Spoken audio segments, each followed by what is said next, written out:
Greetings. I'm the Computer King, the supervillain of streaming, and this is my second stream for the day to talk about my progress in trying to write a novel in 1 month for the National Novel Writing Month, NaNoWriMo. There's even a website about it, nanowrimo.org. Check it out. You might actually find some people writing something you're interested in. I'm writing something about superhumans and how flawed people are.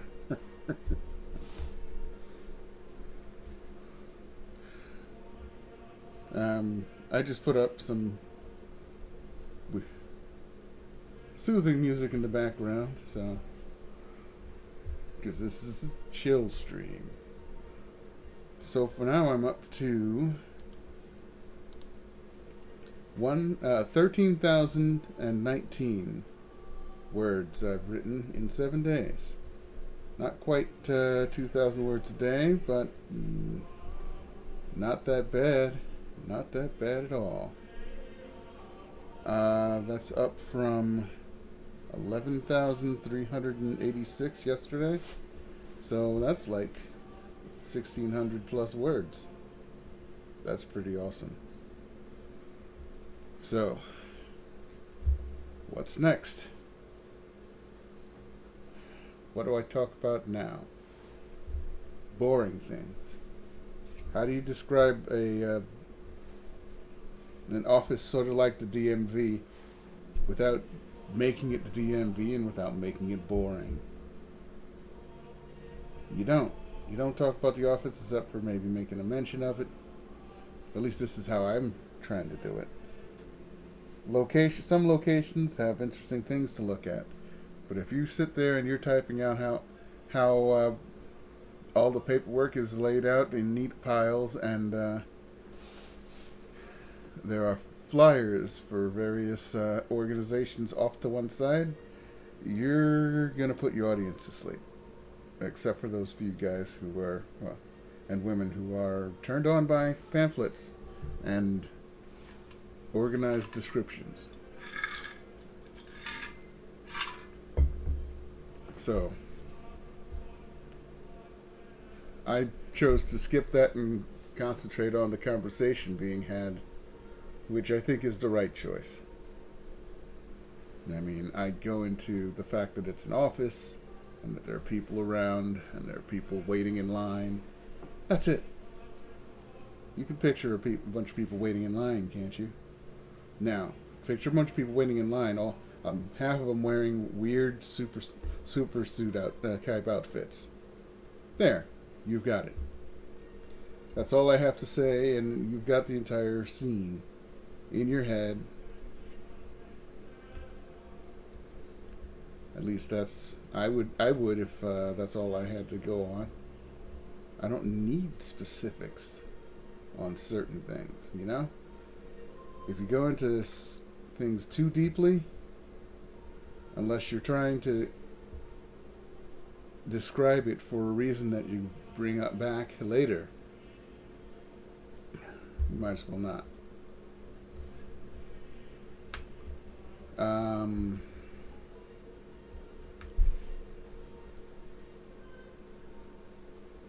Let's see.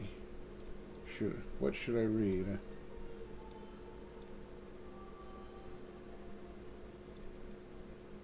An elevator. So, an elevator is not very scary, is it? Well, what about if somebody stops the elevator and just stands there waiting for you to react? That makes it interesting.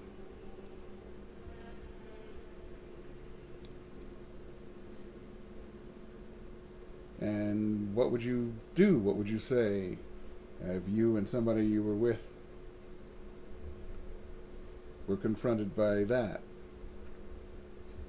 It's mundane conversation, it sounds like, but not a mundane situation.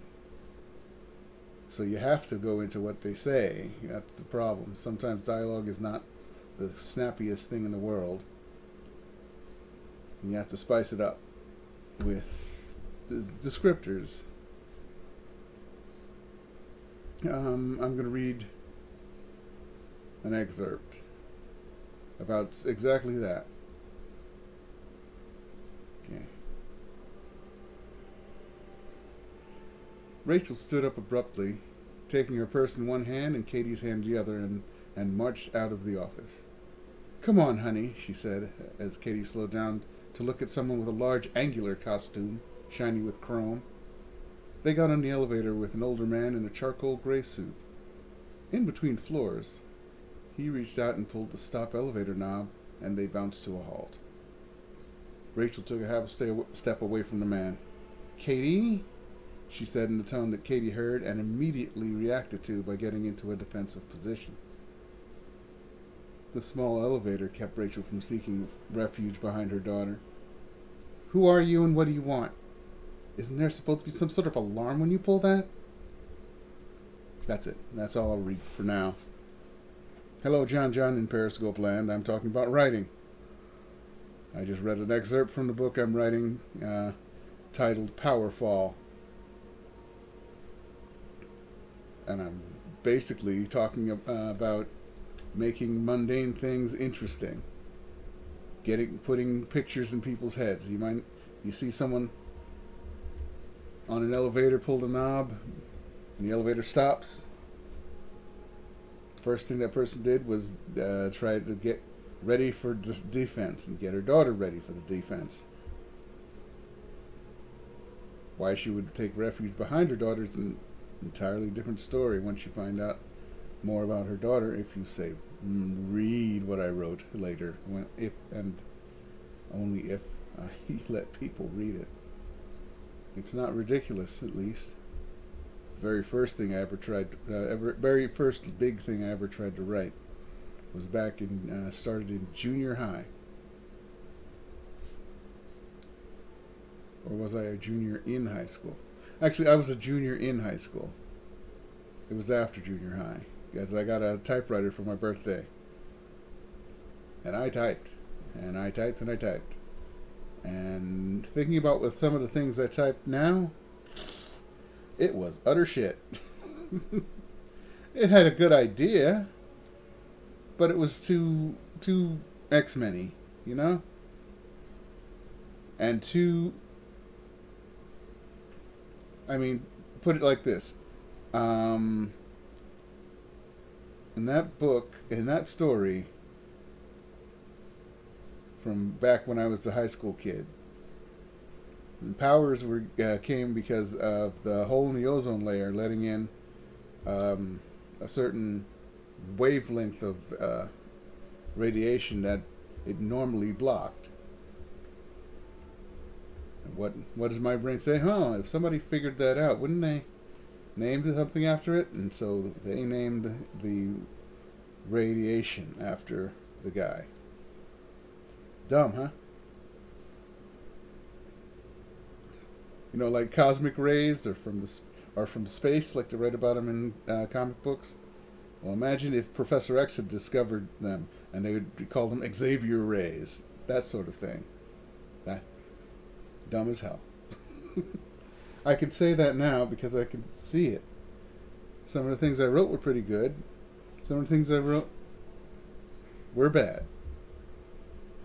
But I was a kid in high school. What do you want?